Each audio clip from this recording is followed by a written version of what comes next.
সকল প্রশংসার মালিককে, সকল ক্ষমতার উৎসকে। কেউ যেটা দেখে না দেখে কে, কেউ যেটা শুনে না শুনে কে, ওই আল্লাহর জন্য কালিমাতুশ শুকরিয়া আদায় করে সকলে আওয়াজ করে পড়ে আলহামদুলিল্লাহ। সবাই আমার সাথে আওয়াজ করে পড়েন রব্বানা লাকাল হামদ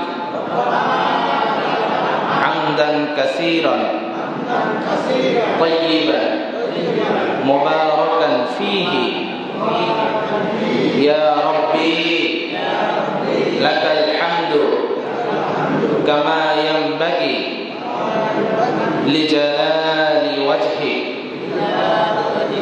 ওয়া আযীমি সুলতানিকা লাকাল হামদু বিল ঈমান লাকাল হামদু বিল ইসলাম লাকাল হামদু বিল কোরআন।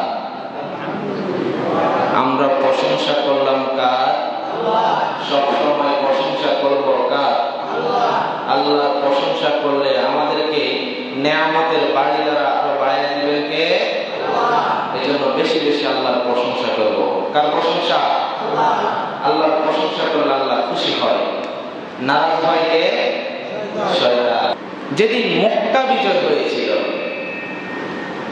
মক্কা বিজয় হয়েছিল, লক্ষ লক্ষ ফেরেশতারা এসে কাফেরদের সাথে যুদ্ধ করে মুসলমানদের বিজয় এনে দিয়েছিল।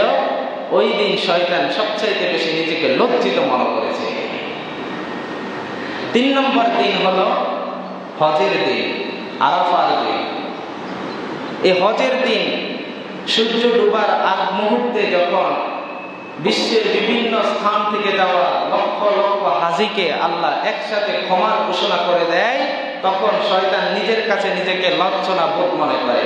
আল্লাহু আকবার। এজন্য বেশি বেশি আল্লাহর প্রশংসা করবেন।